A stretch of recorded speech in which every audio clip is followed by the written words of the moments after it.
Namaskaram friends. So now let's talk about chapter 2 of the book Krishna, the man and his philosophy. Topic of chapter 2 is Krishna is complete and whole. So let's discuss this question. So first question is, why did you choose to speak on Krishna and what is the central theme of this discussion? So let's discuss it. If a man has to think, understand, and say something, for him there can be no more meaningful a topic than Krishna. He is the most significant person in all of history. It is not that other significant people did not happen in the past, and it would be wrong to say that significant people will not happen in the future. In fact, any number of remarkable people have walked this earth, but Krishna's significance is quite different. He is more significant for the future than for the past. The truth is, Krishna was born much ahead of his time. All great persons are born ahead of their time, and all insignificant people are born after their time. It is only mediocre people who are born in their time. All significant people come ahead of their time, but Krishna came too far ahead. Perhaps only in some future period will we be able to understand him. The past could not do so. And remember, we begin to worship those we fail to understand in their lifetimes. We worship those who perplex and defeat our ability to understand them. We either praise or slander them, but both praise and slander are kind of worship. We worship friends with praise and we worship enemies with slander. It is all the same. One who defies our judgment, we call him a god or God incarnate. It is really difficult to accept one's ignorance. It is easier to call him a god or God incarnate. But these are the two sides of the same coin. Such a person is godlike in the sense that we don't understand him, just as we don't understand God.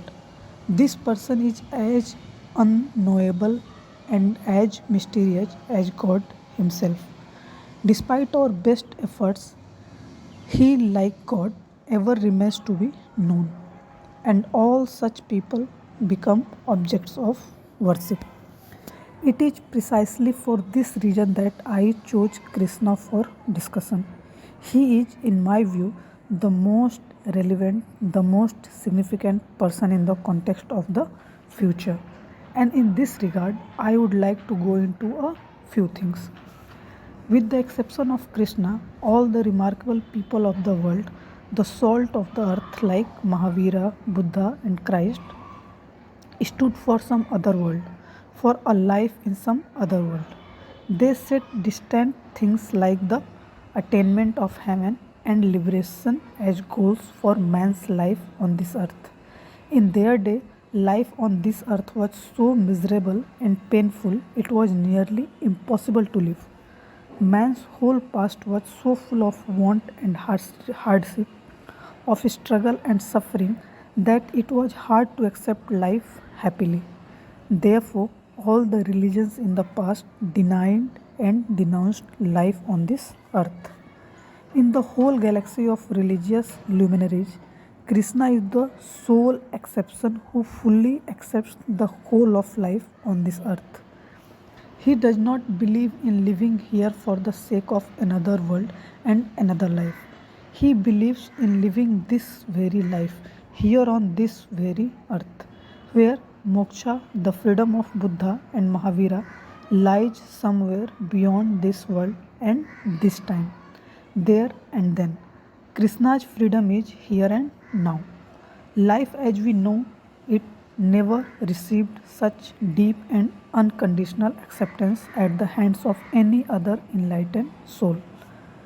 In times to come, there is going to be a considerable reduction in the hardship and misery of life in this world and a corresponding increase in its comfort and happiness.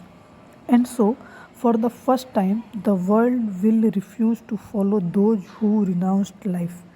It is always an unhappy society that applauds the creed of renunciation.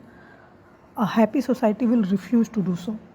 Renunciation and escape from life can have meaning in a society steeped in poverty and misery, but they hold no appeal for an affluent and happy society.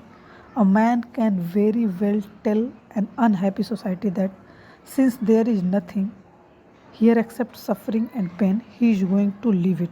But he cannot tell the same thing to an affluent society. There, it will make no sense. Religions believing in renunciation will have no relevance in the future. Science will eliminate all those hardships that make for life's sufferings. Buddha says that life from birth to death is a suffering. Now, pain can be banished. In the future, birth will cease to be painful both for the mother and for the child. Life will cease to be painful. Disease can be removed. Even a cure for old age can be found, and the span of life considerably lengthened. The lifespan will be so long that dying will cease to be a problem. Instead, people will ask why live this long. All these things are going to happen in the near future. Then Buddha's maxim about life being an unending chain of suffering will be hard to understand. And then Krishna's flute will become significant and his song and dance will become alive. Then life will become a celebration of happiness and joy. Then life will be a blossoming and a beauty. In the midst of this blossoming, the image of a naked Mahavira will lose its relevance. In the midst of this celebration, the philosophy of renunciation will lose its luster. In the midst of this festivity, that life will be, dancers and musicians will be on center stage. In the future world, there will be less and less misery and more happiness. That is how I see Krishna's importance ever on the ascent. Up to now, it was difficult to think that a man of religion carried a flute and played it. We could not imagine that a religious man wore a crown of peacock feathers and danced with young women. It was unthinkable that a religious man loved somebody and sang a song. A religious man of our old concept was one who had renounced life and fled the world. How could he sing and dance in a miserable world? He could only cry and weep. He could not play a flute. It was impossible to imagine that he danced. It was for this reason that Krishna could not be understood in the past. It was simply impossible to understand him. He looked so irrelevant, so inconsistent, and absurd in the context of our whole past. But in the context of times to come, Krishna will be increasingly relevant and meaningful. And soon such a religion will come into being that will sing and dance and be happy. The religions of the past were all life negative, defeatist, masochist, and escapist. The religion of the future will be life affirming. It will accept and live the joys that life brings and will laugh and dance and celebrate in sheer gratitude. In view of this immense possibility for a good life in the future, I have chosen to talk about Krishna. Of course, it will be difficult for you to understand Krishna because you are also conditioned, heavily conditioned by the misery of life in the past.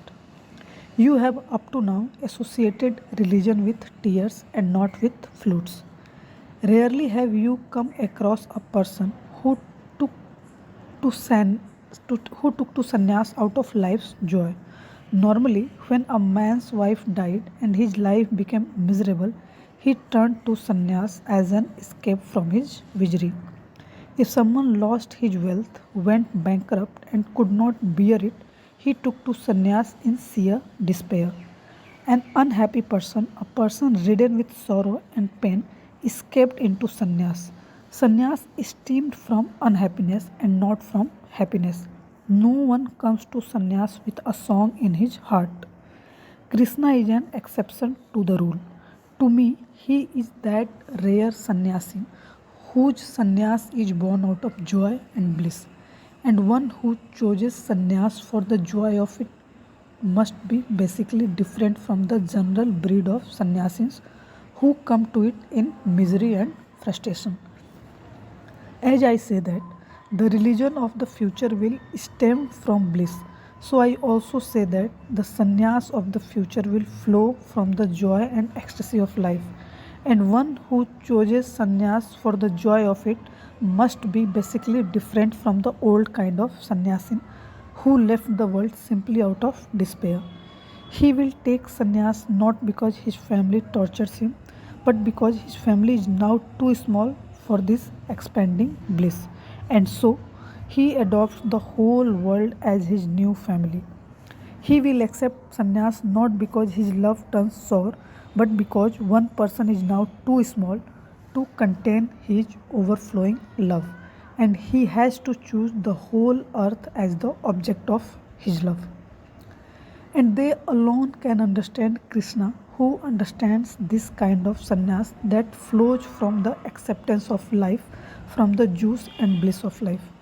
If someone in the future says he took sannyas because he was unhappy, we will ask him how can sannyas come from unhappiness? The sannyas that is born out of unhappiness cannot lead to happiness and bliss. The sannyas that arises from pain and suffering can at best lessen your suffering, but it cannot bring you joy and bliss. You can, of course, reduce your suffering by moving away from the situation, but you cannot achieve joy and bliss through it.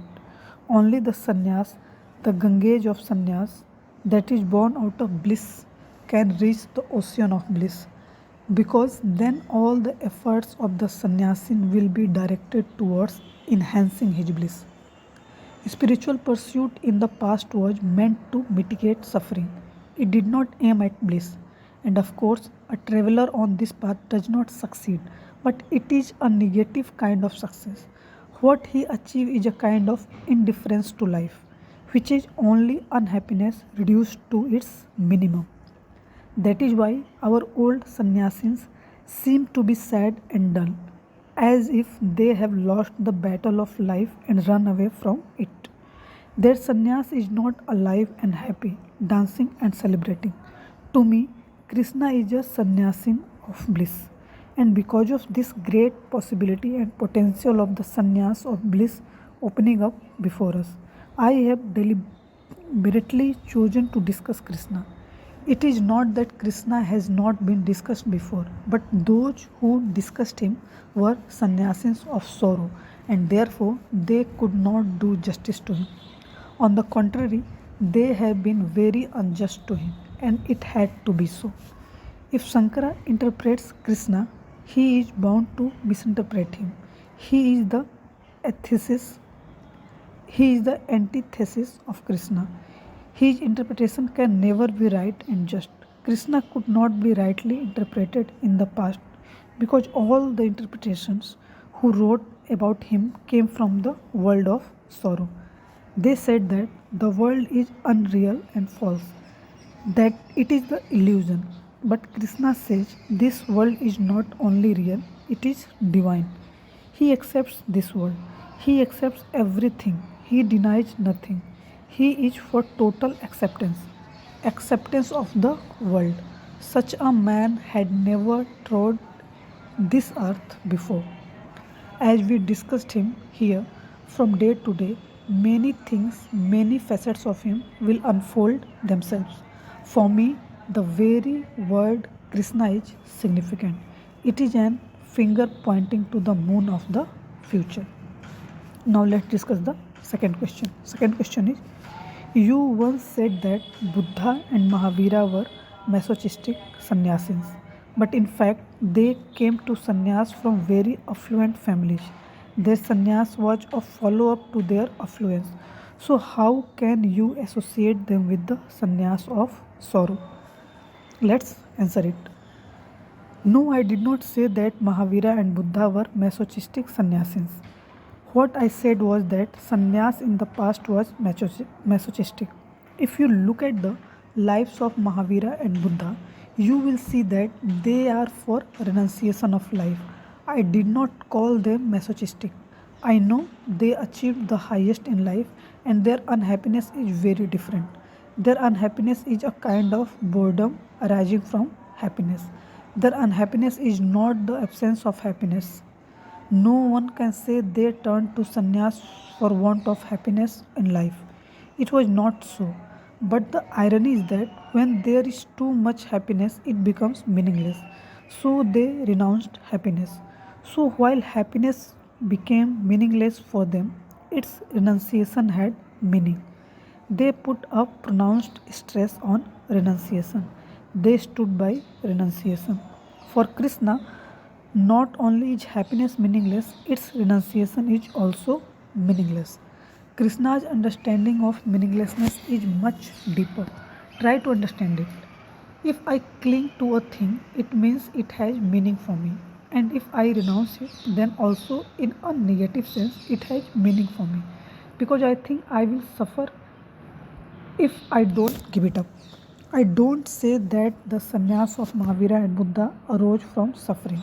I don't say so at all. Their sannyas flowed from a condition of happiness. They left this happiness in search for some higher kind of happiness. So, in this matter, there is a difference between them and Krishna. Krishna does not renounce this happiness for the sake of some greater happiness. Rather, he uses it as a stepping stone to reach the other happiness we call bliss. He does not see any contradiction between the two kinds of happiness. The higher happiness is only the extension of the lower. Bliss, according to Krishna, is not opposed to the happiness of this world. It is the highest rhythm of the same music, the same dance. For Krishna, happiness contains some rudiments of bliss. One can have a little glimpse of bliss even in happiness.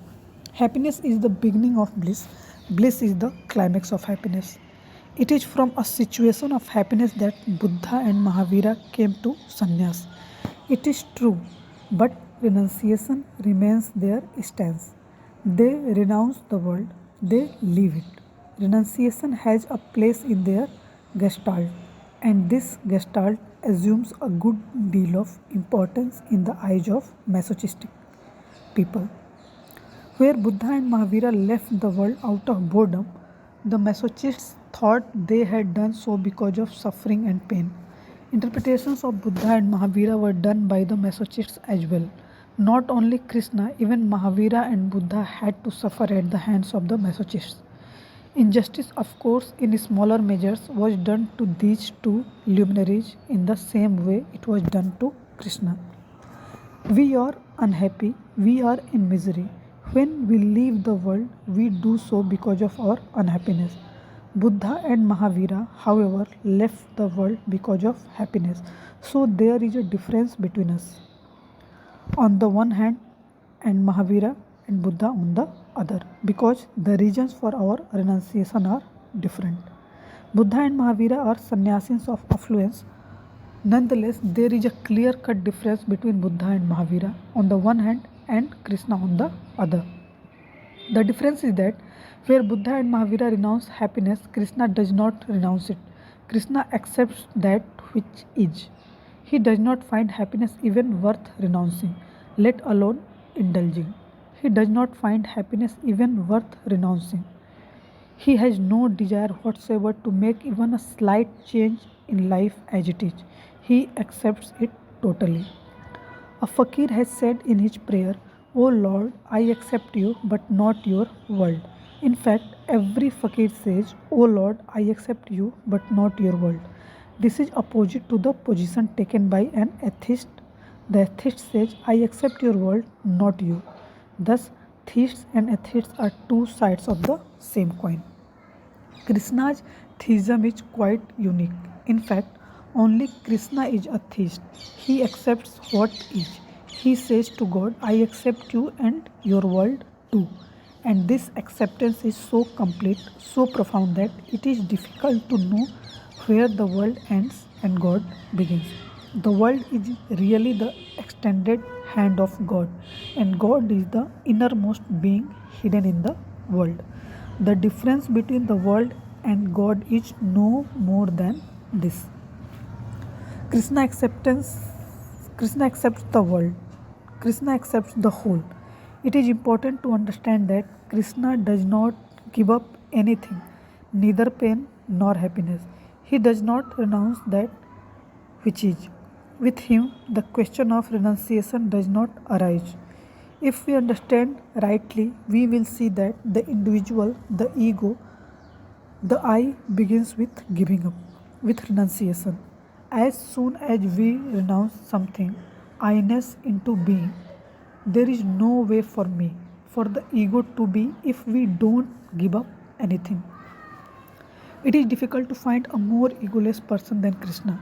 He is utterly egoless, and because he has no ego whatsoever, he can with utmost ease say things that sound egoistic. He tells Arjuna, "Give up everything and surrender to me, come to my feet." This seems to be a statement of great egoism.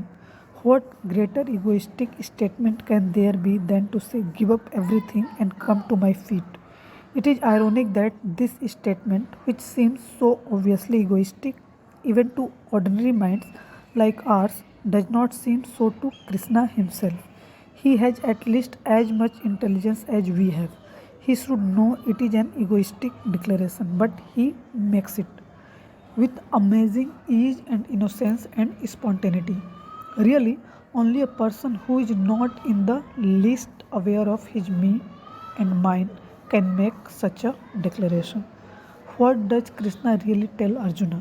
When he says, "Leave everything and come to my feet," he means to say that Arjuna should set aside everything and go to the feet of life itself, should accept life as it is. It is amusing that Krishna exhorts Arjuna to fight. If we look at the dialogue between the two, Arjuna appears to be more religious, and what Krishna says is not that religious. Krishna provokes him to fight, and Arjuna refuses to do so. He says, "It is painful to kill my own people. I won't kill them even for the sake of a kingdom and a king's throne. I would rather go begging in the streets, rather commit suicide rather than killing my relatives, friends, and teachers who are on the other side." What religious person can say that Arjuna is wrong? Every religious person will say that Arjuna is absolutely right, that he is filled with a sense of righteousness, that he is on the path of religion. He will say he is a sage, a man of wisdom. But Krishna tells him, "You are deluded and you have gone off track. Your sense of religion has utterly left you." And then he tells Arjuna, "You are mad if you think you can kill someone. No one ever dies, and you are mistaken to think you can save those standing before you. Who has ever saved anyone? And you cannot escape war, nor can you be non violent, because as long as the I exists, and it is this I that is anxious to save itself and its family and relatives. Non violence is next to impossible. No, be rid of this nonsense and face reality. Set aside your sense of I and fight. Accept what is facing you, and what is facing you is not a temple where prayers are made. It is war. It is war you are facing, and you have to plunge into it. And so drop your I. Who are you? In the course of this exhortation, Krishna makes a very interesting and significant remark. He tells Arjuna, "All those you think you have to kill are already dead. They are just awaiting death. At the most, you can serve as a medium for hastening it. But if you think you will kill them, then you will cease to be a medium. You will become a doer. And don't think you will be their savior if you run away from the battlefield." That would be another illusion. You can neither kill them nor save them. You have only to play a role. It is nothing more than play acting. Therefore, go into it totally and do your part unwaveringly. And you can be totally in anything only if you put aside your mind, drop your ego, and cease looking at things from the angle of I or me and mine. What does it all mean? Do you understand what Krishna means to say? It is of tremendous significance to understand it. It means that if someone drops the viewpoint of the ego, he will cease to be a doer and then he can only be a player, an actor. If I am Rama and my Sita is kidnapped, I will cry for her. But the way I cry for her will be quite different if I am acting his part in a drama on his life.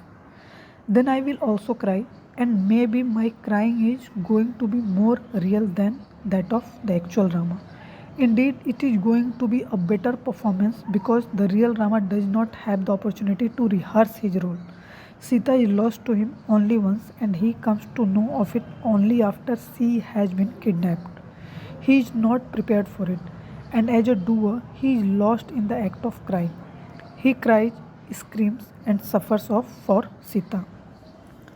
That is why India does not accept Rama as a perfect incarnation of God. He cannot be a perfect actor. He is more a doer than an actor. He tries and fails again and again. He remains a doer. So we describe his life as that of an ideal character. He is not an actor, a player. An actor does not have a character, he has just a role to play. So we describe Krishna's life as a real play, a performance. Krishna's life is a Leela. He just play his part and play it perfectly. Rama's life has a character, it is idealistic. Krishna's life is a free play, a Leela. Character is a serious thing. A man of character has to approximate his conduct to a set of ideas, rules, and regulations. He has to pick and choose. He has to choose between good and evil, between shoulds and should nots. Arjuna is trying to be a man of character. Krishna is trying to make an actor of him. Arjuna wants to know what he should do and what he should not do. Krishna asks him to accept that which is, that which comes his way, and not to choose, not to bring his mind, his ego into it. This is absolute acceptance where you have nothing to deny. But it is arduous, really arduous to accept the whole of existence without choosing. Total acceptance means there is no good and bad, no virtues and vice, no pain and pleasure. Total acceptance means one drops for good the old ways of dialectical thinking, of thinking by splitting splitting everything into two, into its opposites. Krishna tells Arjuna there is really no birth and death, that no one is ever born and no one ever dies, that no one kills and no one gets killed. So Arjuna can plunge into war without fear and with abandon. So he can play freely with war. Everything on this earth is divine. Everything in existence is godly. So the question of right and wrong does not arise. Of course, it is really arduous to understand it and live it. The vision of Krishna is extremely difficult for a moralistic mind to decipher. A moralist finds it easier to understand an immoral person than Krishna. He can brush an immoral man aside by calling him a sinner. But in regard to Krishna, he finds himself in a quandary. How to place him? He cannot say that Krishna is a bad man because he does not seem to be so. And he also cannot gather the courage to say that Krishna is good because he is goading Arjuna into things that are obviously bad, very bad. Gandhi found himself in such a dilemma when he wanted to discuss Krishna. In fact, he was more in agreement with Arjuna than with Krishna. How can Gandhi accept it when Krishna goads Arjuna into war? He could be rid of Krishna if he were clearly bad. But his badness is not that clear because Krishna accepts both good and bad. He is good, utterly good, and he is also utterly bad. And paradoxically, he is both together and simultaneously. His godness is crystal clear, but his badness is also there. And it is difficult for Gandhi to accept him as bad. Under the circumstances, there was no other course for Gandhi but to say that the war of Mahabharata was a parable, a myth, that it did not happen in reality. He cannot acknowledge the reality of the Mahabharata because war is violence, war is evil to him. So he calls it an allegorical war between good and evil. Here Gandhi takes shelter behind the same dialectics Krishna emphatically rejects. Krishna says a dialectical division of life is utterly wrong, that life is one and individual. And Gandhi depicts the Mahabharata as a mythical war between good and evil, where the Pandavas represent good and the Kauravas represent evil. And Krishna urges Arjuna to fight on behalf of good. Gandhi has to find this way out. He says the whole thing is just allegorical, poetic. There is a gap of 5,000 years between Krishna and Gandhi, and so it was easy for Gandhi to describe a 5,000 years old event as a myth. But the Jainas did not have this advantage, so they could not escape like Gandhi by calling the whole Mahabharata a metaphor. For them, it had really happened. Jaina thinking is as old as the Vedas. Hindus and Jainas share the same antiquity, so the Jainas could not say like Gandhi, who was a Jaina in mind and a Hindu in body, that the war did not really take place or that Krishna did not lead it. They were contemporaries of Krishna, so they could not find any excuse. They sent Krishna straight to hell. They could not do otherwise. They wrote in their scriptures that Krishna has been put in hell for his responsibility for the terrible violence of the Mahabharata. If one responsible for such large scale killing is not committed to hell, what will happen to those who scrupulously avoid even killing a fly as the Jainas do? So the Jainas had to put Krishna in hell. But this is how his contemporaries thought. Krishna's goodness was so outstanding and vast that even his contemporary Jainas were faced with this difficulty. So they had to invent another story about him. Krishna was a rare and unique man in his own right. It is true he was responsible for a war like the Mahabharata. It is also true he had danced with women, had disrobed them, and climbed up a tree with their clothes. Such a good man behaving in such a bad way. So, after dumping him into hell, they felt disturbed. If such a good people as Krishna are hurled into hell, then goodness itself will become suspect. So the Jaina said that Krishna would be the first Jaina Tirthankara in the next Kalpa, in the next cycle of creation. They put him in hell and at the same time gave him the position of their Tirthankara in the coming Kalpa. It was a way of balancing their treatment of Krishna. He was so paradoxical. From a moralistic viewpoint, he was obviously a wrong kind of man, but otherwise, he was an extraordinary man, worthy of being a Tirthankara. Therefore, they found a middle way. They put him in hell for the time being and they assigned him the hallowed position of their own future Tirthankara. They said that when the current Kalpa, one cycle of creation, would end and the next begin, Krishna would be their first Tirthankara. This is a compensation Krishna really had nothing to do with. Since they sent him to hell, the Jainas had to compensate. They compensated themselves psychologically. Gandhi has an advantage. He is far removed from Krishna in time, so he settles the question with great ease. He does not have to send Krishna to hell nor to make him a Tirthankara. He solves his problem by calling the Mahabharata a parable. He says the war did not really take place, that it is just an allegory to convey a truth about life, that it is an allegorical war between good and evil. Gandhi's problem is the same one that faced the Jainas of his time. Non violence is the problem. He cannot accept that violence can have a place in life. It is the same with good. Good cannot admit that bad has a place in life. But Krishna says that the world is a unity of opposites. Violence and non violence always go together, hand in hand. There was never a time when violence did not happen, nor was there a time when non violence did not exist. So, those who chose only one of the opposites chose a fragment, and they can never be fulfilled. There was never a time when there was only light or when there was only darkness, nor will it ever be so.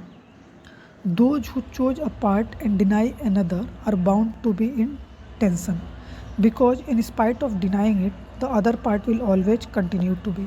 And the irony is, the part we choose is dependent for its existence on the part we deny. Non violence is dependent on violence. They are really dependent on each other. Light owes its existence to darkness. Good grows in the soil of what we call bad and draws its sustenance from it. At the other pole of his existence, the saint is ultimately connected with the sinner. All polarities are irrevo- irrevocably bound up with each other. Up with down, heaven with hell, good with bad, they are polarities of one and the same truth. Krishna says, accept both the polarities because both are there together. Go with them because they are. Don't choose. It can be said that Krishna is the first person to talk of choicelessness. He says, don't choose at all. Choose and you are. Choose and you are off track. Choose and you are fragmented. Choice also means denial of the other half of truth, which is which also is, and it is not in our hands to wipe it away. There is nothing in our hands. What is is. It was when we did not exist. It will be when we will be no more. But the moralistic mind, the mind that has so far been taken for the religious mind, has its difficulty. It lives in conflict. It divides everything into good and bad. A moralist takes great pleasure in condemning evil. Then he feels great and good. His interest is in goodness is negative. It comes from his condemnation of evil. The saint derives all his pleasure from his condemnation of sinners. Otherwise, he has no way to please himself. The whole joy of going to heaven depends on the suffering and misery of those who are sent to hell. If those in heaven come to know there is nothing like hell, all their joy will suddenly disappear. They will be as miserable as anything. All their labor will go down the drain if they know no hell exists. If there is no hell, every criminal, every sinner will be in heaven, where then will be sent go. The happiness of the virtuous is really dependent on the misery of the sinners. The happiness of the rich really stems from the misery of the poor. It does not lie in richness itself.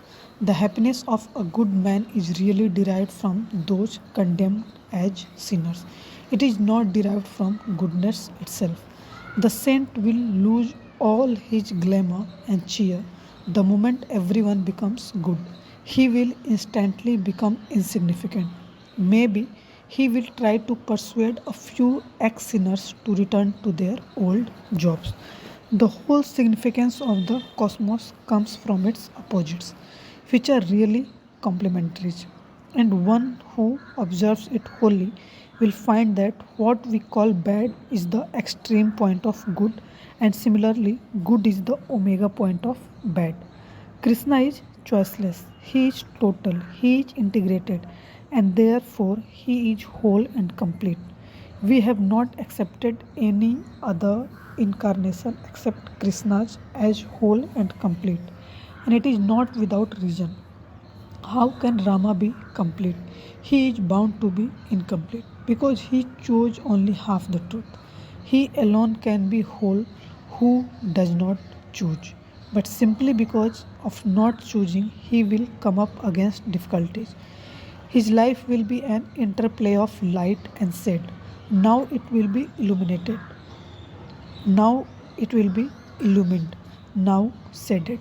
It can never be a monotone. It cannot be flat and simple. The life of one who chooses will be all grey, flat, and simple because he has cleaned and polished a corner of his life.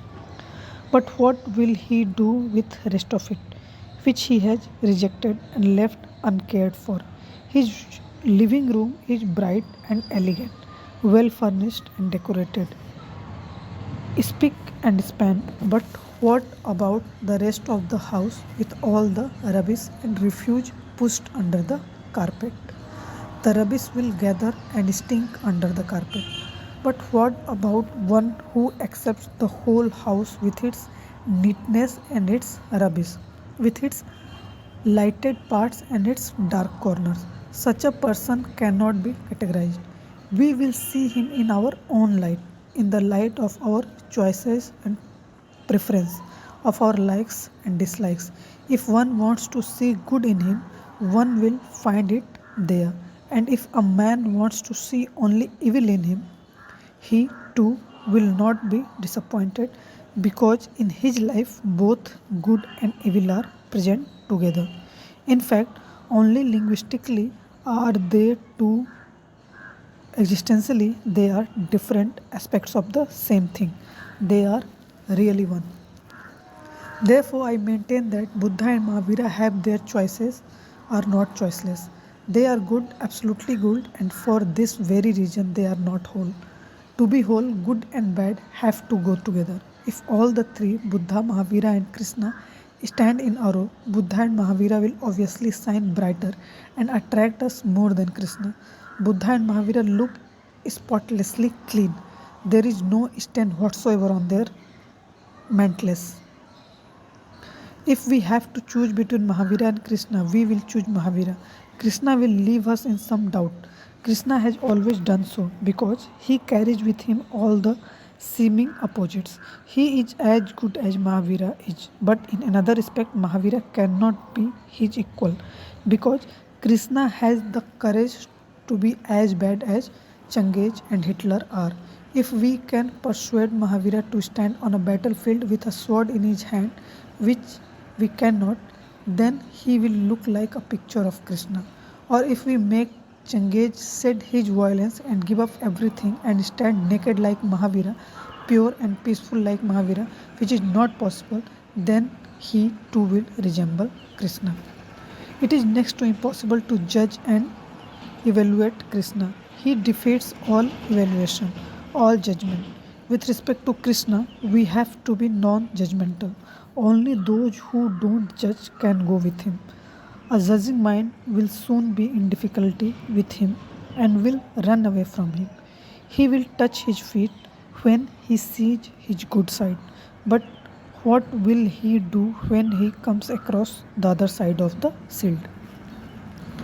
Because of this paradox, each of Krishna's lovers divided him into parts and chose for him only that part which accorded with him. No one had the courage to accept the whole of Krishna.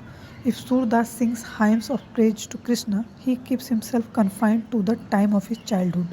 He lives the rest of his life. He does not have the courage to take him wholly. Surdas seems to be a cowardly person. He put his own eyes out with needles. He blinded himself for fear of a beautiful woman. Think of a man who chooses to go without eyes, lest those eyes arouse his lust for a woman, lest he falls in love with her. Can such a man accept Krishna totally? It is true Surdas loves Krishna as few people do. He cannot do without him. So he clings to his childhood and ignores his youth. The youthful Krishna is beyond him. Surdas could have accepted him if in his youth Krishna had gone blind like him. Krishna's eyes must have had rare beauty and power. They attracted and enchanted so many women, as few pairs of eyes have done. In history, it is rare that a single person's eye were the center of attraction for thousands of women. They must have been extraordinarily captivating, enchanting. They were really magnetic eyes. Surely Surdas did not have eyes like this, like eyes like his. His eyes were very ordinary. It is true that women attracted him, but I don't know if he also attracted women. So Surdas had to remain content with the childish pranks of Krishna. He ignored the rest of him. That is how all the scriptures about Krishna are fragmentary. As Surdas chooses his childhood, another poet, Kesava Das, opts for a different Krishna, the youthful Krishna. Kesava is not in the least interested in the child Krishna. He is in love with the youthful energy of Krishna, singing and dancing with his village girls. Kesava's mind is youthful and vigorous and hedonistic. He delights in the indulgence and exuberance of youth. He would never go blind. If he could, he would even keep his eyes open in the dark. So Kesava does not talk of Krishna's childhood. He has nothing to do with it. He chooses for himself the dancing Krishna. It is not that he understands Krishna's dance. He chooses it because he has a sensuous mind, a dancing mind. He eulogizes the Krishnas who disrobes young women and climbs up a tree with their clothes. Not that Kesava understands the deeper meaning of Krishna's pranks. He does so because he derives vicarious pleasures from Krishna's disrobing the women of his village. So he too, like Surdas, has chosen a fragment of Krishna, a truncated Krishna. That is why the Gita talks of a Krishna who is utterly different from the Krishna of the Bhagavad. It is so because of the differing choices and preferences of his devotees and lovers. Krishna himself is choiceless and whole, but we are not. And only a man who is himself choiceless and whole can accept and assimilate the whole of Krishna. Those of us who are fragmented and incomplete will first divide him into parts and then choose what we like. And when you choose a part, at the same time you deny the rest of him. But you will say that the remaining Krishna is a myth and allegory. You will say that the rest of Krishna will suffer in hell till the end of creation. You will say you don't need the whole of Krishna, that a fragment is enough for you. So there are many Krishnas, as many as his lovers and devotees. Krishna is like a vast ocean on whose endless shore we have made small pools of water we call our own. But these pools don't even cover a small fraction of the immensity that is Krishna. You cannot know the ocean from these petty pools. The pools represent Krishna's lovers and their very limited understanding of him. Don't take the pools for the ocean. So I am going to discuss the whole of Krishna, the complete Krishna. Because of this, many times in the course of these talks, you will find it difficult to understand me. Many things will defy your mind and intellect, and a few things will even go beyond you. I would like you to rise to the height of the occasion and, in spite of your mind's conditioning, prepare yourself to go along with me. If you remain bogged down and cling to Krishna of your concepts, you will, as you have done so far, again miss the complete Krishna. And I say that only an integrated Krishna, a whole Krishna, can be of use to you, not the truncated one you have known so long. Not only Krishna, even an ordinary person is useful only if he is integrated and whole. Dissect him, and you have only his dead limbs in your hands. The live man is no more. So, those who divided Krishna into fragments did a great disservice to him and to themselves. They have only his dead limbs with them, while his whole life being is missing. The real Krishna is missing. There is only one way to have the whole of Krishna, and that is to understand him choicelessly. And understanding him so will be a blissful journey because in the process you will be integrated and made whole. In the very process of understanding him, you will begin to be whole and holy. If you consent to drop your choice and preferences and understand Krishna in his totality, you will find by and by that your inner contradictions and conflicts have diminished and disappeared, and that all your fragments have come together into an integrated whole. Then you will attain to what is called yoga or unity. For Krishna, yoga has only one meaning: to be united, to be integrated, to be whole. The vision of yoga is total. Yoga means the total. That is why Krishna is called a Mahayogi, one who has attained to the highest yoga. There are any number of people who claim to be yogis, but they are not really yogis because they all have their choices. They all lack unity and integration. Choicelessness is yoga. These talks on an undivided and whole Krishna are going to be difficult for you because intellect has its own categories, its own way of thinking in fragments. Intellect has its own way of measuring man, events, and things. These measures are all petty and fragmentary. It does not make much difference whether one's measure is new or old, modern or medieval, metric or otherwise. It does not make any difference whether the intellect is old or new, ancient or modern, classical or scientific. There is one characteristic common to all intellect: it divides things into good and bad, right and wrong. Intellect always divides and chooses. If you want to understand Krishna's, then for these 10 days, drop your judgment altogether, give up dividing and choosing, only listen and understand without judging, without evaluating anything. And whenever you come to a point where your understanding, your intellect begins to flatter and fail, don't stop there, don't retreat from there, but boldly enter the world which is beyond rational understanding, or what you call the irrational world. Often we will come across the irrational because Krishna cannot be confined to the rational. He is much more than that. In him, Krishna includes both the rational and the irrational and goes beyond both. In him, Krishna also includes that which transcends understanding, which is beyond understanding. It is possible to fit Krishna into logical molds and patterns because he does not accept your logic. He does not recognize any divisions of life as you are used to doing. He steers clear of every kind of fragmentation without accepting or denying it.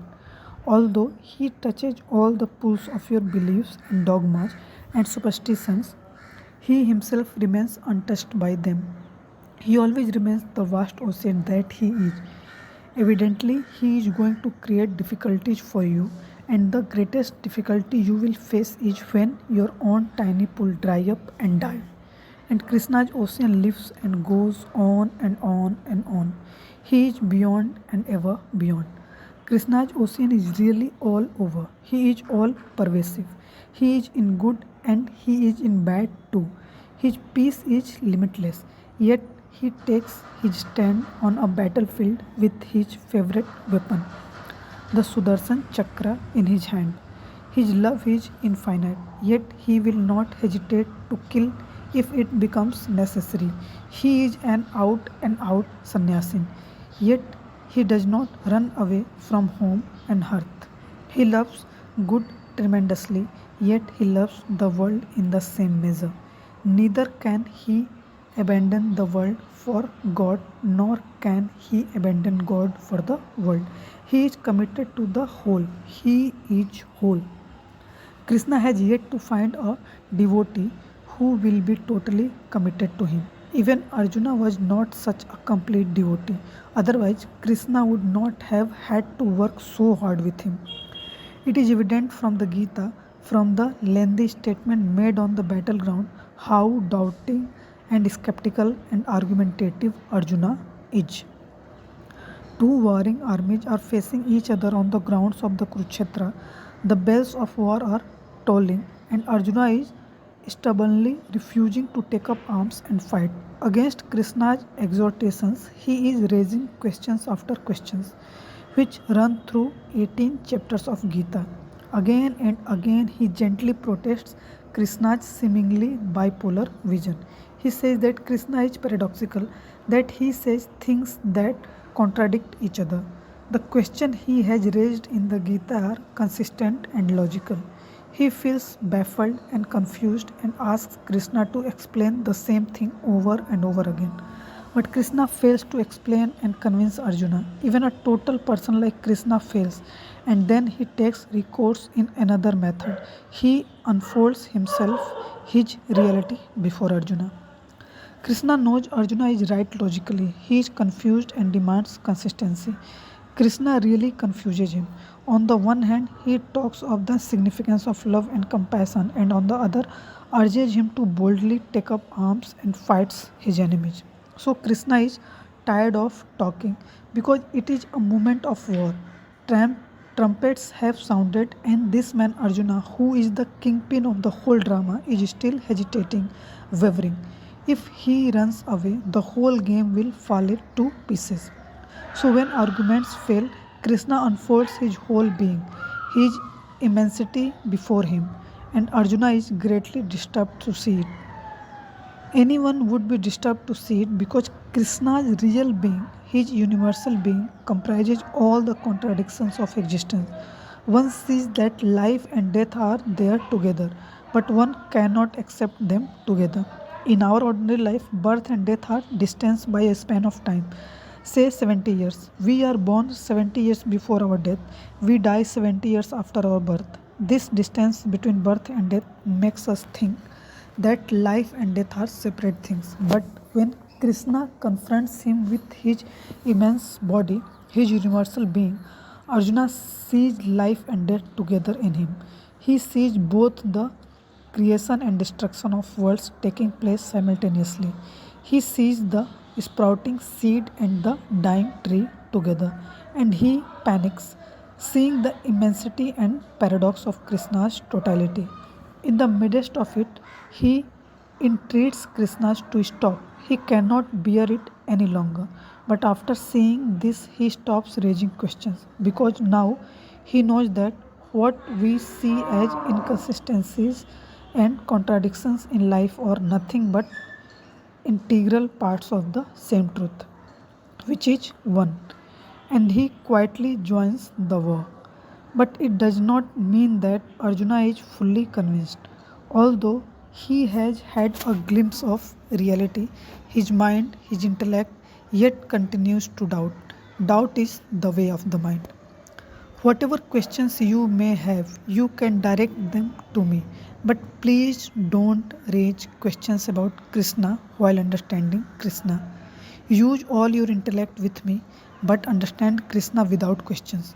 You are going to have very trying times with him because many times he will leave the world of the rational and enter the irrational, which is really the space beyond the rational. You may call it the super rational. There you will need patience and great courage, maybe the greatest courage possible, but prepared to walk with me into that unfamiliar, unknown territory where your little lightened world will come to an end, where you will enter a sort of altogether dark space. In what unlit space you will find no pathways, neither doors nor openings. You will find nothing there that will resemble the forms and faces you have been familiar with in the past. All old forms will dissolve and disappear, and all consistencies and contradictions will simply cease to be. And it is only then that you can come close to that which is immense, to that which is infinite, to that which is immeasurable, the eternal. You can have that rare opportunity if you are prepared with courage and patience to go the whole length with me. It is not that Arjuna has some special ability to see the immense. Everyone has that ability. Everyone can raise the questions he raises. So, if you are prepared to journey into mysterious, into that which transcends the rational, the known, you will be equally entitled to confront the immense, the eternal. That immensity is awaiting you. All my efforts here during these discussions will be directed towards bringing that immensity to you.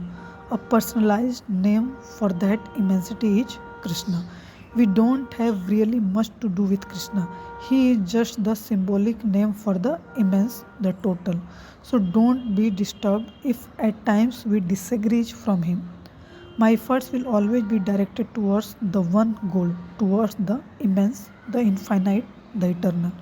And it can happen to you too if only you are prepared for it.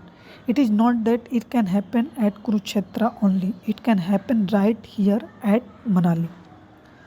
So now let's talk about next question. Next question is, before you go ahead with discussion, I would request that you explain something we seem to have missed so far.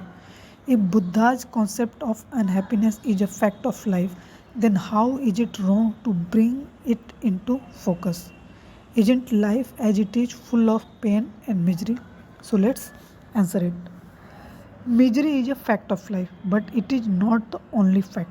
Happiness is equally a fact of life, and happiness is as big a fact of life as misery is. And when we take misery to be the only fact of life, we turn it into a non fact, into a fiction. Then what will you do with happiness, which is very much there? If life were only suffering, Buddha had no reason to take pains to explain the significance of suffering. There was no point to it, and Buddha explains at great length the meaning of suffering. Yet, nobody runs away from life because it is a suffering. We are all miserable, but we don't stop living for that reason. There must be something other than suffering, different from suffering, which makes us hold on to life, cling to it in spite of its many hurts and pains. For instance, someone is miserable because he is in love. Love has its own problems and complexities. But if there were no happiness in love, who would consent to go through so much suffering for its sake? And if for the sake of an ounce of happiness one goes through tons of suffering, it means that the intensity, the flavor of an ounce of happiness outweigh all the suffering of life. Happiness is equally true. Because all the advocates of renunciation lay all their emphasis on suffering, they turn suffering into a fiction. In the same way, the hedonists turn happiness into a fiction by laying all their stress on it. The materialists give too much importance to happiness and they deny suffering altogether. But that is not true. Remember, a half truth is a lie. Truth can only be whole, it cannot be fragmentary. If someone says that life is, he tells a lie because death is inseparably linked with life. Similarly, it is a lie to say that only death is because life is irrevocably joined to death. It is not a fact that life is unmitigated suffering. What is a fact then? That life is both happiness and sorrow is a fact. If you observe it carefully and closely and deeply, you will find that every happiness is blended with pain and every pain is mixed with happiness. And if you go still deeper into it, it will be difficult to know when pain turns into pleasure and when pleasure turns into pain. They are really convertible. One changes into the other, and it happens in our everyday life. Really, the difference between them is one of emphasis. What felt like happiness yesterday feels like suffering today, and what seems to be suffering today will turn into happiness tomorrow. If I take you in my embrace, you will feel happy about it. But if I continue to hug you for a few minutes, you will begin to find the same hug becoming painful. And if I continue to hold you in my grip For half an hour, you will feel restless and think of shouting for help. You may even call the police. So, one who knows release you from his embrace before you would like to be released. And one who is unaware of this law soon turns his happiness into suffering. So, when you take someone's hand in your hand, take care that you release it sooner than later. Otherwise, the pleasure will very soon change into pain. We are all want to reduce our happiness into pain and suffering. Since we don't want to part with happiness, we cling to it, and it is clinging that turns it into suffering. We very much desire to be rid of pain and suffering, and for this very reason, our suffering deepens. But if we accept suffering and stay with it for a while, it will be transformed into happiness. The feeling of suffering stems from its being unfamiliar, but it will not take you long to become familiar with it. The same is the case with happiness. Familiarity changes everything. I have heard that a person came to visit a new village where he asked someone for a loan. The other person said, "It is strange that you ask me for a loan when I don't know you at all. You are a complete stranger to me." The visitor answered, "It is strange that you should talk like this. I left my own village and came to yours because my co villagers refused to give me a loan on the grounds they knew me well. And now you say that because you don't know me, you will not give me a loan. Where can I go now?" All our troubles begin when we break life up into segments and see things fragmentarily. No, all places are alike. There is no such place in life where only happiness abides. And similarly, there is no such place where you met with suffering and only suffering. Therefore, our heaven and hell are just our imagination. Because we have gotten into the habit of looking at things fragmentarily, we have imagined one place with abounding happiness and another with unmitigated sorrow and suffering, and we call them heaven and hell. No, wherever life is, there is happiness and suffering together. They go together. You have happy moment or relaxation in hell and painful spells of boredom in heaven. Bertrand Russell has said he would not like to go to heaven, where only happiness abounds. How can you know happiness without knowing suffering? How can you know health without knowing sickness? Where you have everything just by wishing for it, there cannot be any joy in having it. The joy of having something comes from the length of time you have been wanting it, expecting it. Happiness really lies in the expectation. So once you achieve it, it loses its charm for you. Every happiness is imaginary.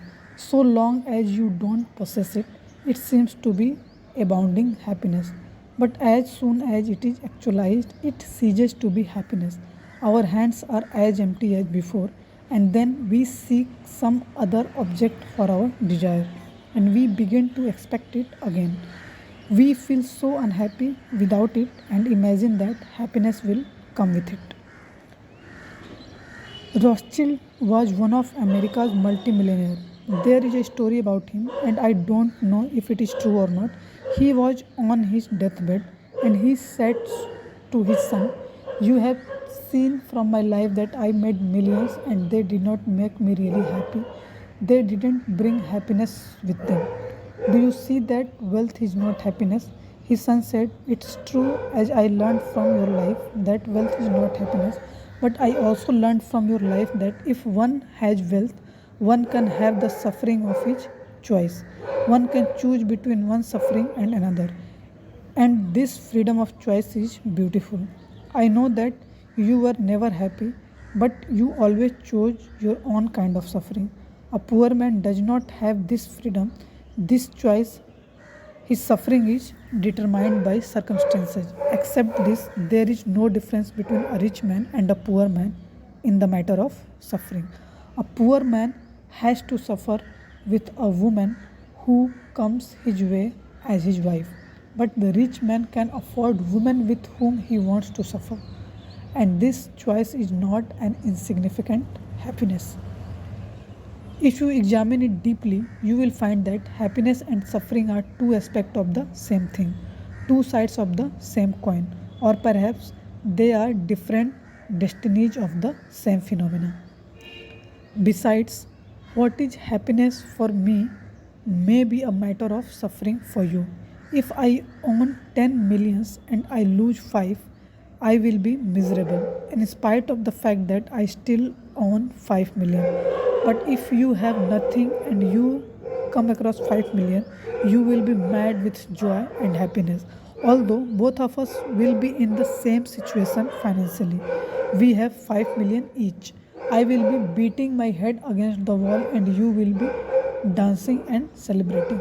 But also remember, your celebration will not last long because someone who comes to own 5 million will also be faced with the fear of losing it.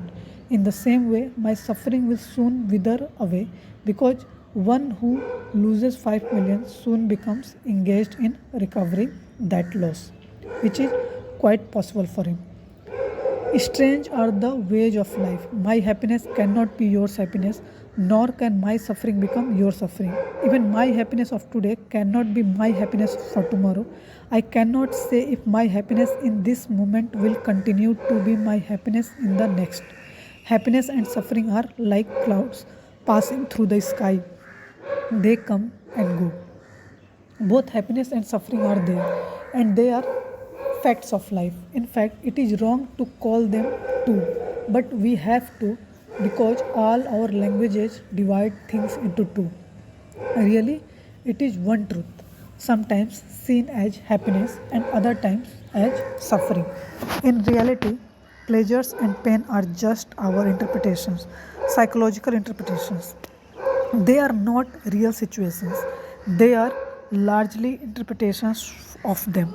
And it depends on us how we interpret something, and there may be a thousand interpretations of the same thing. It all depends on us. If you know that both happiness and sorrow are true and are together, then you will also know that Buddha's statement that life is all suffering is fragmentary and that it suffers from overemphasis. This statement, however, is going to work. It will appeal to people. Buddha can have tens of thousands of followers, but not Krishna. Charvaka will attract millions to his fold, but Krishna cannot have that appeal. Buddha and Charvaka have made choices and they have both chosen one of the two polarities of truth. One says life is all suffering, and the other says life is indulgence. And they make their statements clearly and emphatically. And whenever you find your own situation confirming with their statements, you say Buddha is right or Charvaka is right. You will not agree with Buddha in every state of your life. You will only agree with him when you are in suffering. When you are not in any pain, you will not say Buddha is right. A happy person, one who thinks himself to be happy, will ignore Buddha. But the moment he is in pain again, Buddha will become significant for him. It is, however, a case of your own situation occasionally approximating the statement of Buddha. It does not testify to its significance, to its meaningfulness. But Krishna will always remain incomprehensible. Whether you are in pain or you are happy, it does not make any difference. You can only understand Krishna when you accept both happiness and misery together and at the same level, not before. And do you know the state you will be in when you say an unconditional yes to both? When you know pain are the precursor of pleasure and pleasure as the precursor of pain. When you receive them without being agitated in any way. With equal equanimity, when you refuse to interpret them, even to name them, it will be a state of bliss. Then you will be neither happy nor unhappy because you will have stopped interpreting and labeling things. The person who accepts things without judging them, without naming them, immediately enters the state of bliss. And one who is in bliss can understand Krishna. Only he can understand him. Once being in a state of bliss does not mean that one will not be visited by suffering now. Suffering will, of course, visit you, but now you will not interpret it in a way that makes it really suffering. Bliss does not mean only happiness will visit you now. No, bliss only means that now you will not interpret happiness in a way that makes you cling to it and desire it more and more. Now things are as they are. What is is. If it is sunny, it is sunny. If it is dark, it is dark. And as life is, it is going to be by turn both sunny and dark. But you are not going to be affected by either because now you know that things come and go, but you remain the same. Pain and pleasure, happiness and sorrow are like clouds moving in the sky, but the sky remains untouched, the same. And that which remains the same, untrammeled and unchanging, is your consciousness. This is Krishna consciousness. This Krishna consciousness is just a witnessing whatever happens to you, pain or pleasure. You simply watch it without any comment, without any judgment. And to be in Krishna consciousness is to be in bliss. For Krishna, there is only one meaningful word in life, and that is bliss. Happiness and unhappiness are not meaningful. They have been created by dividing bliss into two. The part that is in accord with you, that you accept, is called happiness, and the part that is discordant to you, that you deny, is called unhappiness. They are our interpretations of bliss divided. And as long as it agrees with you, it is happiness, and when it begins to disagree with you, it is called unhappiness. Bliss is truth, the whole truth. It is significant that the word bliss is Anand in Sanskrit, is without an opposite. Happiness has its opposite in unhappiness. Love has its opposite in hate. Heaven in hell. But bliss has no such opposite. It is so because there is no state opposed to bliss. If there is any such state, it is that of happiness and of misery both. Similarly, the Sanskrit word moksha, which means freedom or liberation, has no opposite. Moksha is the state of bliss.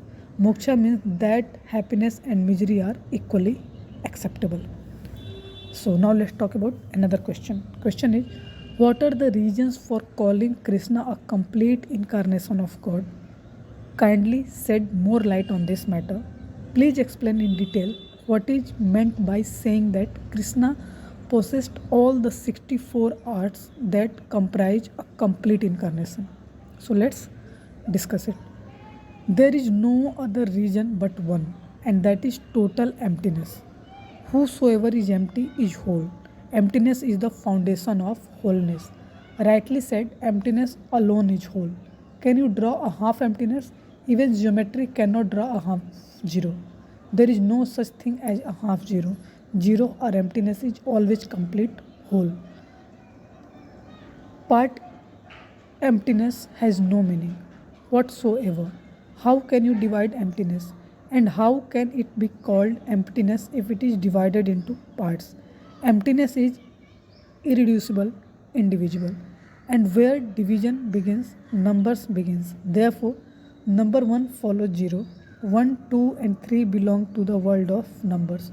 And all numbers arise from 0 and end in 0. 0 or emptiness alone is whole. He is whole who is empty, and it is significant that Krishna is called whole because this man is absolutely empty, and only he who is choiceless can be empty. One who chooses becomes something. He accepts being somebody. He accepts somebodiness. If he says he is a thief, he will become somebody. His emptiness will be no more. If he says he is a saint, then also is his emptiness destroyed. This person has accepted to be something, to be somebody. Now, somebodiness has entered and nothingness is lost. If someone asks Krishna who he is, he cannot answer the question meaningfully. Whatever answer he gives will bring choice in and it will make something or somebody of him. If one really wants to be all, he must be prepared to be nothing.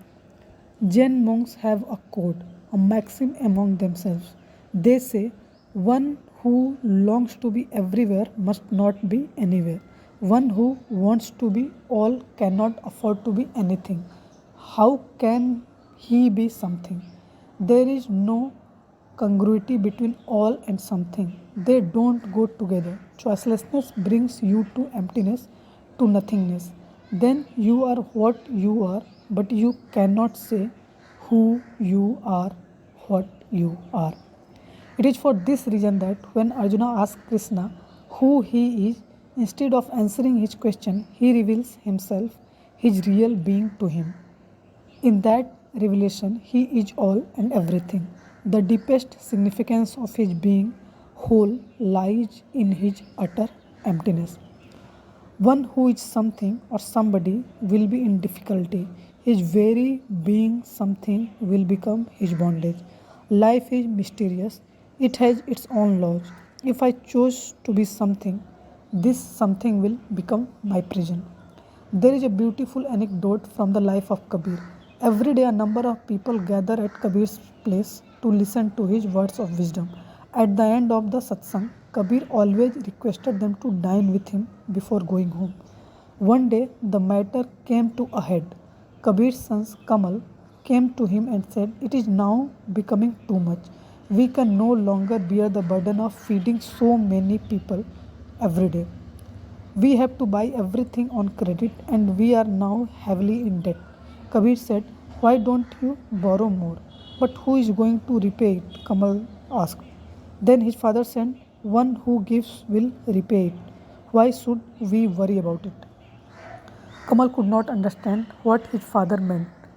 He was a worldly man. He said, "This answer won't do. It is not a spiritual matter. Those who lend us money ask for repayment, and if we fail to repay them, we will prove to be dishonest." To this, Kabir simply said, "Then prove to be so. What is wrong with it? What if people call us dishonest?" Kamal could not take it, and he said, "It is too much. I can't put up with it. You just stop inviting people to dinner, that's all." Kabir then said, "If it comes to this, so be it." The next day, people came to satsang again, and as usual, Kabir invited them to eat with him. His son reminded him of his unfulfilled promise to stop feeding the visitors. Kabir said, "I can't give you my word because I don't want to bind myself to anything. I live in the moment. I let what happens in the moment happen. If someday I don't ask them to stay to dinner, it will be so. But as long as I happen to invite them, I will invite them." Kamal then said in desperation, "It means that I will now have to resort to stealing because nobody is prepared to give us credit anymore. What else can I do?" Kabir said, grinning, "You fool, why didn't you think of this before? It would have saved us the trouble of borrowing." Kamal was simply amazed to hear his father say this. He was known as a wise man, a sage who always gave people profound advice. What is the matter with him? He wondered. Then he thought that maybe his father was just playing a joke, so he decided to put it to a test. Late in the night, when the whole village was asleep, Kamal awakened his father and said, "I am going to steal. Will you accompany me?" Kabir said, "Now that you have awakened me, I should go with you." Kamal was startled once again. He could not believe his father would agree to steal. But he was Kabir's son, and he did not like beating a hasty retreat. So he decided to see the whole of this joke, or whatever it was, through to the end. Kamal walked to the back of a farmer's house, his father following him, and he began to break through the wall of the house. Kabir was standing silently near him. Kamal still expected his father to call off the whole thing as a joke. And at the same time, he was afraid. Kabir said, "Why are you afraid, Kamal?" What else can I be when I am going to commit theft? He retorted. Isn't it ironical to suggest I should not be afraid while stealing? Kabir said, it is fear that makes you feel guilty, that makes you think you are stealing. Otherwise, there is no reason to think that you are a thief. Don't fear, do your job rightly, otherwise, you will needlessly disturb the sleep of the entire family. Somehow, Kamal drilled a hole in the wall, still hoping his father would call it quits. Then he said, now let's enter the house. And Kabir readily joined him and went inside the house. They had not gone there to steal money. They only wanted grain, and so they picked up a bag of wheat and left the house. When they were out again, Kabir said to his son, now that dawn is at hand, it would be good if you went and informed the family that we are taking a bag of wheat away with us. This startled Kamal once again, and he exclaimed, what are you saying? We are here as thieves, not as merchants. But Kabir said, why make them worry unnecessarily about this missing bag of wheat? Let them know where it is going. Followers of Kabir have completely ignored this odd episode. They never mention it because it is so inscrutable. In the light of this event, it would be difficult to decide whether Kabir was a sage or a thief. Undoubtedly, a thief has been a theft has been committed. Hence, he is indictable as a thief, but his being wise is equally indisputable. Because first he asked Kamal not to fear and then to inform the family about it so they are not put to unnecessary trouble. Kamal had then warned Kabir, but if I inform the family, we will be known as a thieves. And Kabir had very innocently said, since theft has happened, we are thieves, they will not be wrong to think of us as a thieves. Kamal had again warned, not only the family concerned, but the whole village will come to know that you are a thief. Your reputation will be in the mud. No one will come to visit you again. And had said, then your troubles will be over. If they don't come, I will not have to ask them to eat with us. Kamal could not understand it. The whole episode was so paradoxical. Krishna is complete in another sense. His life encompasses all there is to life. It seems impossible how a single life could contain so much, all of life. Krishna has assimilated all that is contradictory, utterly contradictory in life. He has absorbed all the contradictions of life. You cannot find a life more inconsistent than Krishna's. There is a consistency running through the life of Jesus. So in Mahavira's life, consistent. There is a logic, a rhythm, a harmonic system in the lives of Buddha. If you can know a part of Buddha, you will know all of them. Ramakrishna has said, no one sage and all the sages are known. But this rule does not apply to Krishna. Ramakrishna has said, know a drop of sea water and all the sea is known. But you cannot say it about Krishna. The taste of sea water is same all over. It is salty. But the waters of Krishna's life are not all salty. At places they can be sugary, and maybe a single drop contains more than one flavor. Really, Krishna comprises all the flavors of life.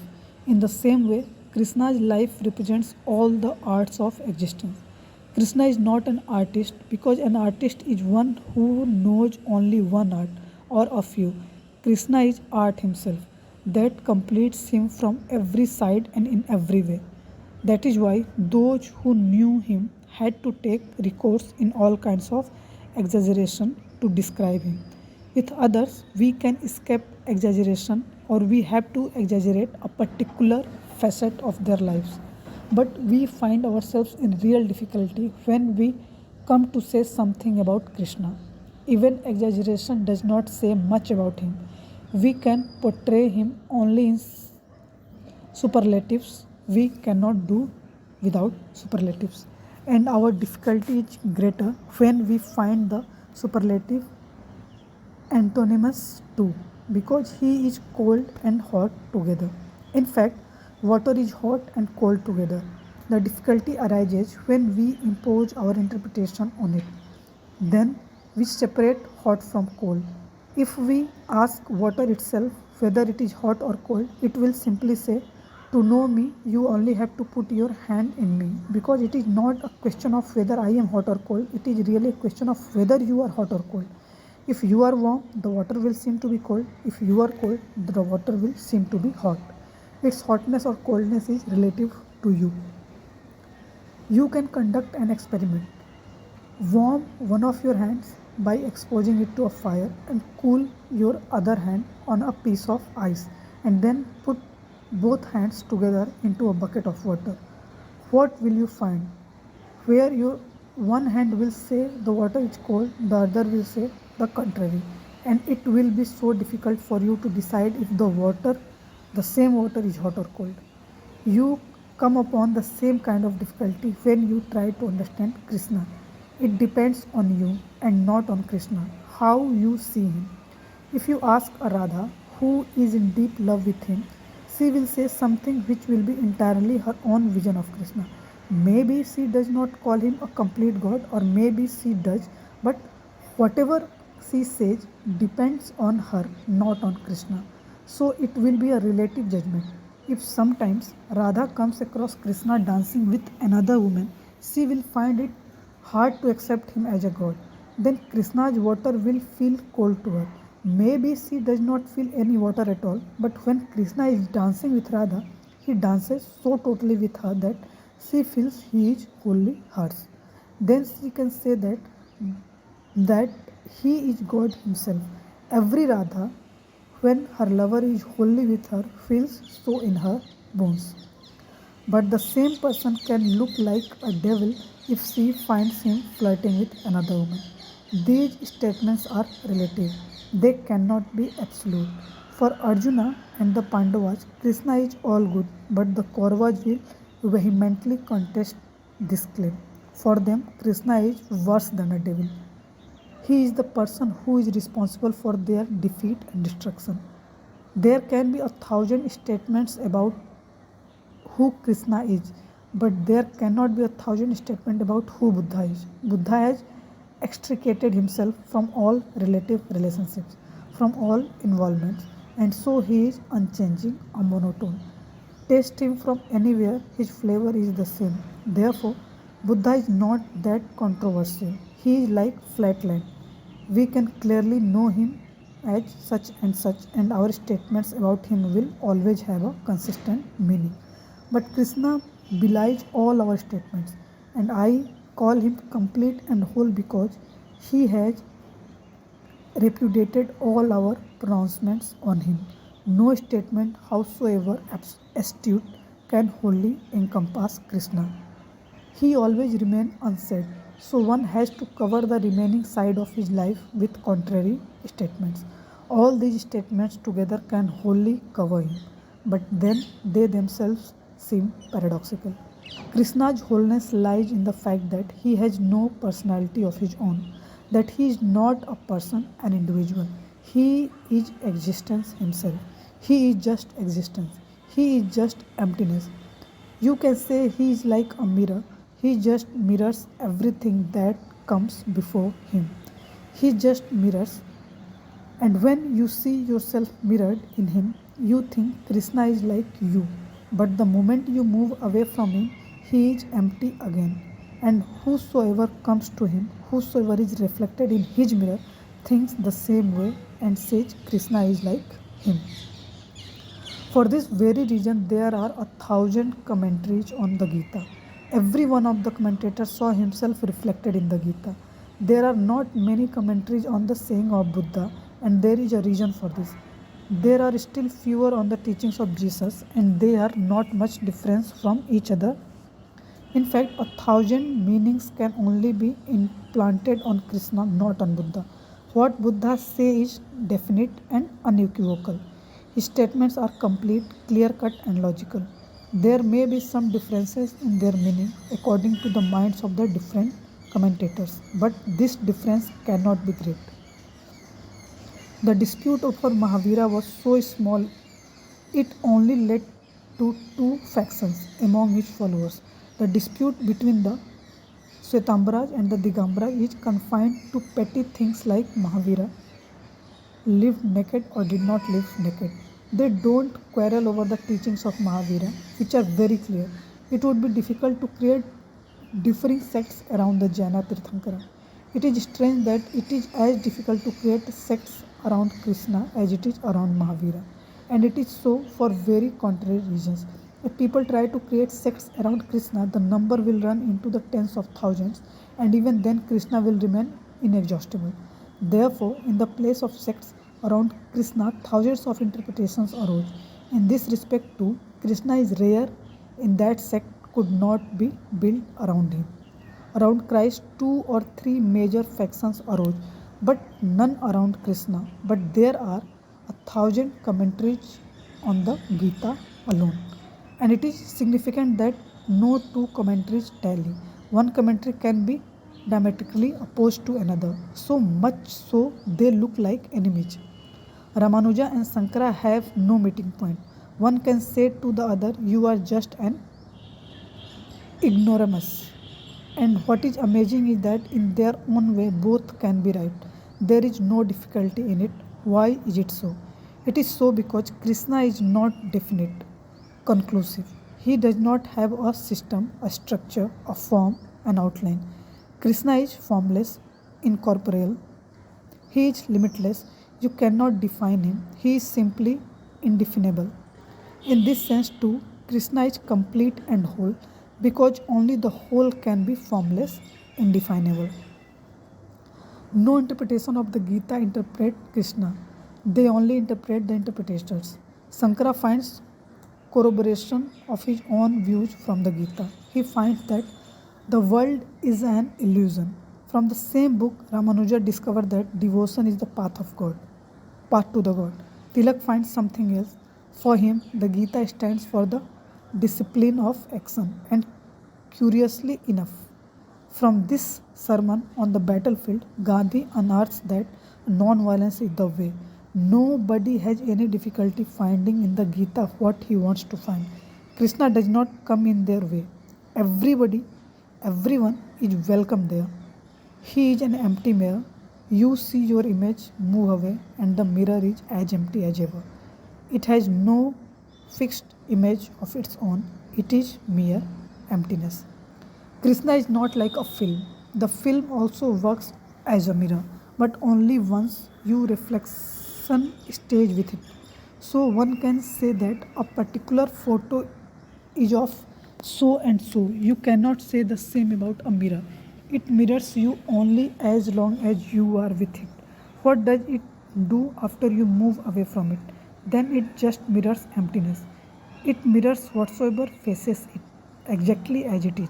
Krishna is that mirror, and therefore I say he is complete whole. Krishna is whole in many other ways too, and we will come to understand this as we go on with this discussion. Someone can be whole only if he is whole in every way. A person is not whole if his wholeness is confined to a particular dimension of life. In their own dimensions, Mahavira and Jesus are whole. In itself, the life of Jesus is whole, and it lacks nothing as such. He is whole as a rose is whole as a rose, and a marigold is whole as a marigold. But a rose cannot be whole as a marigold, only a marigold is whole as a marigold. Similarly, a marigold cannot be whole as a rose. So Buddha, Mahavira and Jesus are whole in their own dimension, in themselves. They lack nothing. But the wholeness of Krishna is utterly different. He is not one dimensional, he is really multidimensional. He enters and pervades every walk of life, every dimension of life. If he is a thief, he is a whole thief. And if he is a sage, he is a whole sage. When he remembers something, he remembers it totally. And when he forgets it, he forgets it totally. That is why when he left Mathura, he left it completely. Now, the inhabitants of that place cry and wait for him and say that Krishna is very hard hearted, which is not true. Or if he is hard hearted, he is totally so. In fact, one who remembers totally also forgets totally. When a mirror mirrors you, it does so fully, and when it is empty, it is fully empty. When Krishna's mirror moves to Dwarka, it now reflects Dwarka as fully as it reflected Mathura when it was there. He is now totally at Dwarka, where he lives totally, loves totally, and even fights totally. Krishna's wholeness is multidimensional, which is rare indeed. It is arduous to be whole even in one dimension. It is not that easy.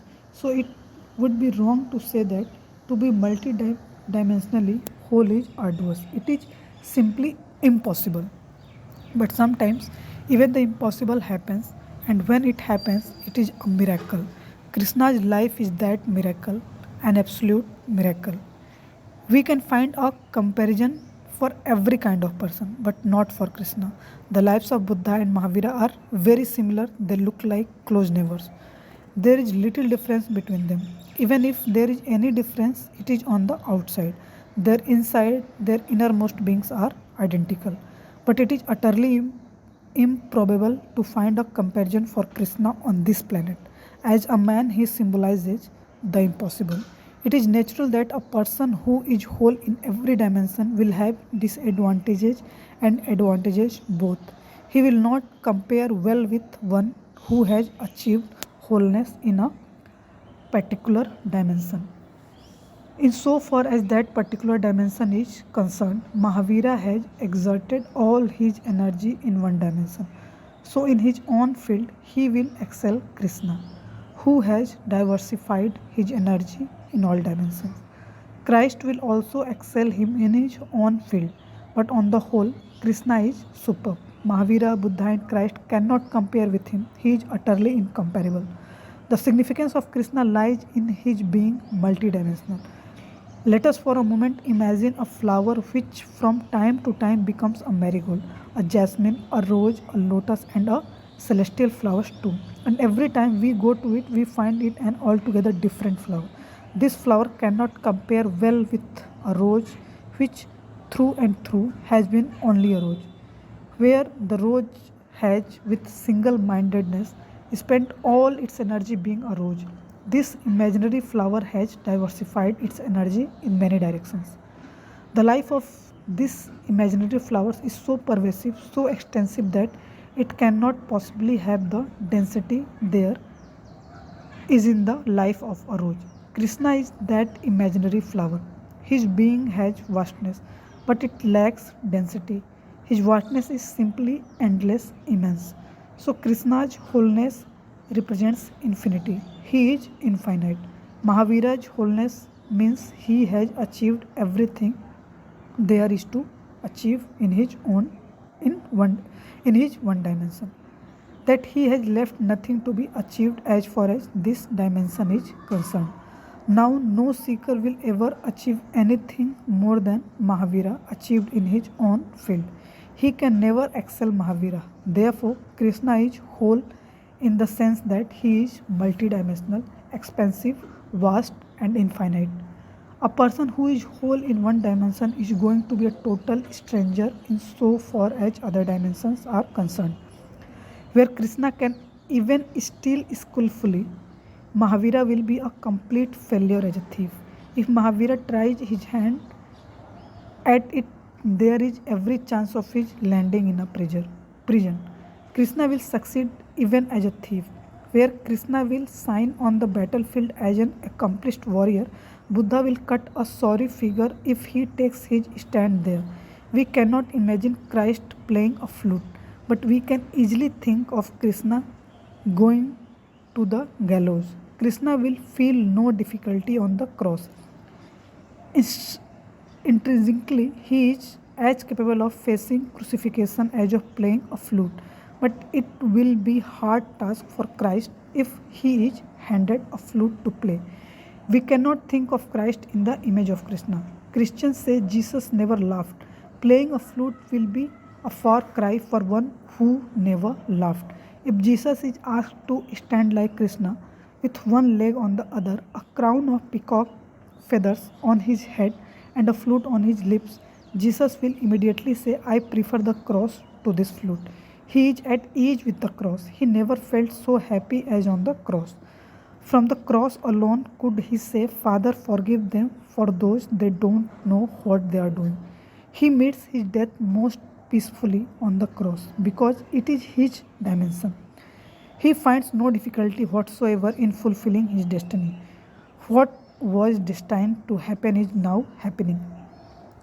His journey direction is now reaching its culminating point. Jesus is rebellious, a rebel, a revolutionary, so the cross is his most natural destination. A Jesus can predict he is going to be crucified. If he is not crucified, it will look like failure. In his case, crucifixion is inevitable. Krishna's case is very different and difficult. In his case, no prediction is possible. He is simply unpredictable. Whether he will die on the gallows or amid adulteration and worship, nobody can say. Nobody could predict the way he really died. He was lying restfully under a tree. It was really not an occasion for death. Someone, a hunter, saw him from a distance, thought a deer was lying there, and hit him with his arrow. His death was so accidental, so out of place. It is rare in its own way.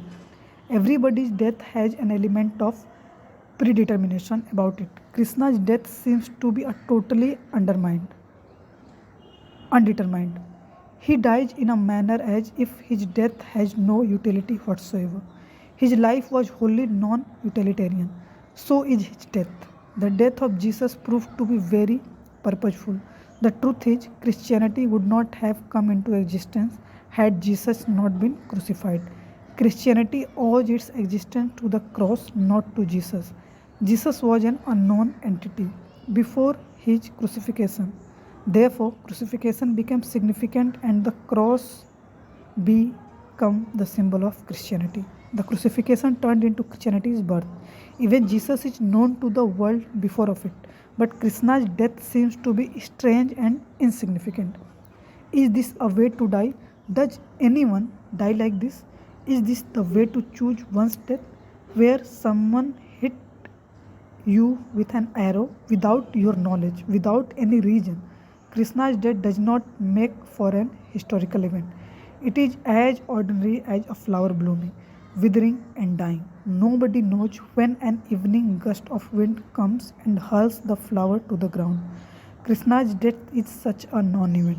It is so because he is multidimensional. Nothing can be said about his goings on.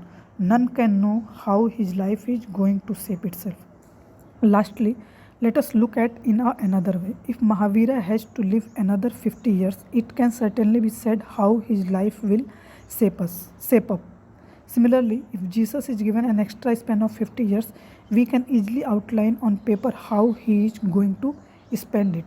It is predictable, it is within the grasp of astrologers.